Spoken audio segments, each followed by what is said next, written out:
Hello, this is Denise Tinsley.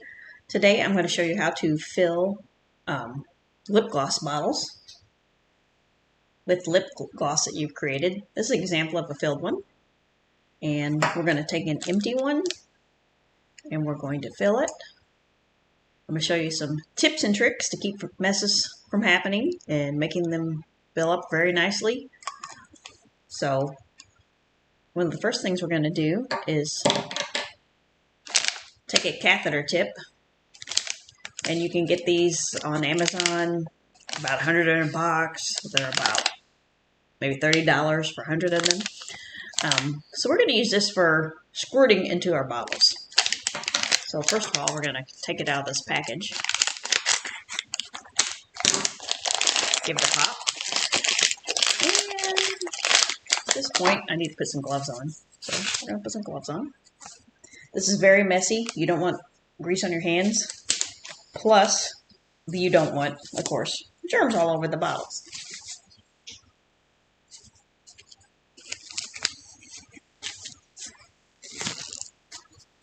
So we're going to take this out of here. Like that. And we're going to take the lid off of this because I'm going to show you something. This does have a lid on it as well. Going to take it off as well. And what we're going to do now is I'm going to show you that when I put it in there, this doesn't go very far. So what will happen is your lip gloss is thick and it will just kind of glob up in the middle, not get to the bottom. You don't want that, so we're going to have to extend this a little bit with a, I don't know if I have one here. I have to get one. Oh, and we're here, a pipette. So what we're going to do is we're going to kind of cut it here. There's a little bulb on it. Cut it kind of after that point. And this is just a hack everyone uses. If you have some thin gloss, you could leave it thin. This gloss I'm using has very thick, has a lot of viscosity, which is thickness. So I'm just going to cut it about there. So now you can see that when I extend this, it's going to go down to the bottom, which is what we want. And I think I need to cut a little more off because the gloss I like to make is super thick. So at this point, we don't want this falling off in the middle of what we're doing because this is a very greasy work. And the least you can, or the most you can do to keep messes from happening, the better. So what we're going to do is we're going to put tape around our joint here. It's kind of hard to do with gloves. So I'm going to start taping around that, get it kind of tight. I want to get it tight because it'll also kind of make a seal, and you don't want this thing. If this end falls off while you're working, it's a real pain because you won't be able to tape a new one on there. This will be too oily. So you just don't want that to happen. So now we can see that we can dip this down in here.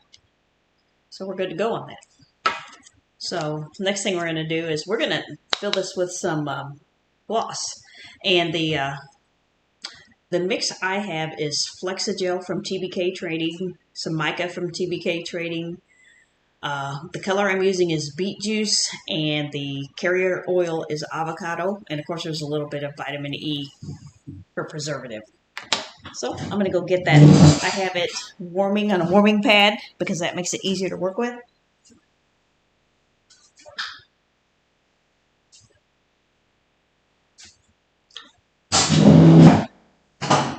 So it's been working nice and loose, good to go. And here's kind of a look at it. Let's see. Can I get it to show on the camera? So now I'm going to show the camera in my work area.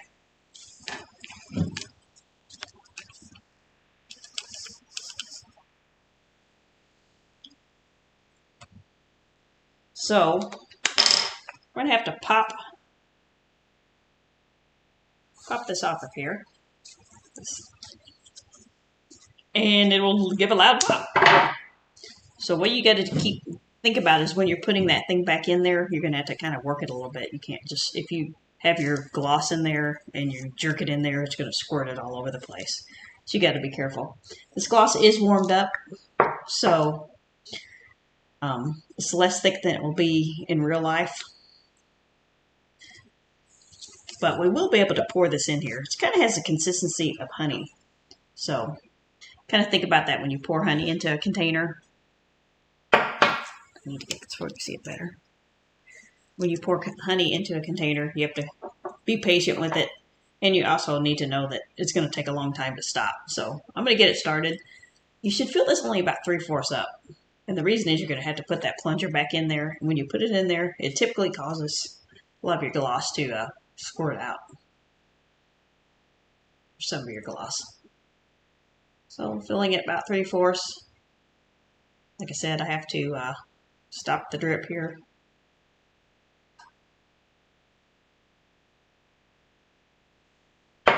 Do that.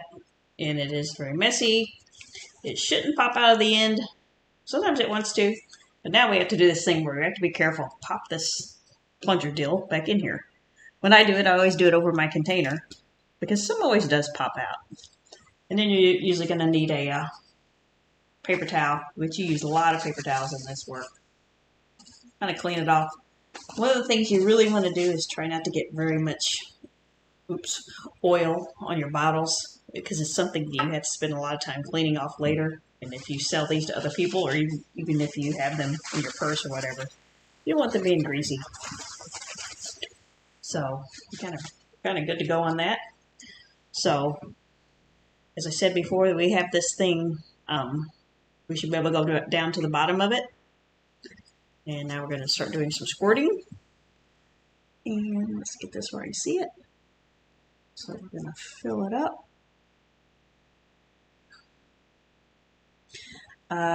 You can't go all the way to the top because you're going to put a applicator in there, and the applicator takes up room. If you fill it up too much, you're going to end up with gloss up in this part where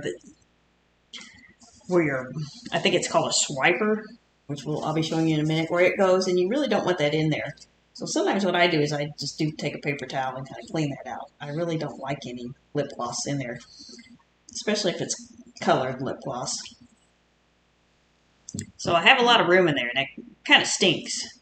But if I don't do that, I'll get a big mess later. Wrong spot here. So now I'm going to put this, I forgot what this thing is called. I call it a plunger, but it's called something else. Swiper or wiper, I believe. Let me know if you know what it is. And kind of bums me out. I think it does need a little bit more. But not much. This gets me in trouble because I really don't like when my bottles don't look full. It doesn't look good in the pictures, and I think the users like to see them full. So I get them as full as I can, but that does usually cause me trouble. And so now I'm ready to put the plunger on there. I can tell now I put too much in it. So unfortunately, or fortunately, I guess, you can suck a little bit out with your plunger. Or with your syringe. So now, that's probably about right there. Once again, I have to wipe it because I made kind of a mess. Now, I'm going to put the plunger back in there, or the swiper, wiper, whatever we think it's called. It's going back in there. Need to make sure it pops down and snaps. And what this does is when you put the plunger in there, and when the user is pulling it out, it keeps there from being too much excess in there. If you just had this without that, it would just be, this whole wand would be filled with gloss, look really messy. So now we're going to put it in here. And here's the part where if I found out that I made it too full, this swiper or whatever thing is going to try to pop back up on me. And it could even try to overflow. And one way I've kind of tested as I put this in here and I see if it tries to kind of not go in. And it looks like I may be having that issue. Well, I guess it's okay. Kind of finally went in. It looks like it's doing okay. And what I like to do is pull it out and make sure the whatever thing doesn't come back out with it. So that looks good. I didn't get a big mess out of it. I do have a little bit of a hole in there, but that's just, you have to have some room for these applicators. And so I think I'm good to go now. So that is how you fill the bottle. So now it will be a little bit greasy. So what I do is I set them aside. Later on, I clean them with a little bit of alcohol, paper towel and alcohol. If they're super messy, I may have a little bit of Dawn dishwashing liquid on a cloth. But it's really important to get the grease off, because later on you may want to put stickers on them. The stickers won't stick. If you sell them in retail, you have to put ingredient stickers. You may need to seal them. So you just don't want them feeling greasy. That's how you fill it. I have another one I filled earlier. So here we go. So thank you very much for watching my live stream. This is my first one, just testing it out. And let me know if you have any questions. Thank you.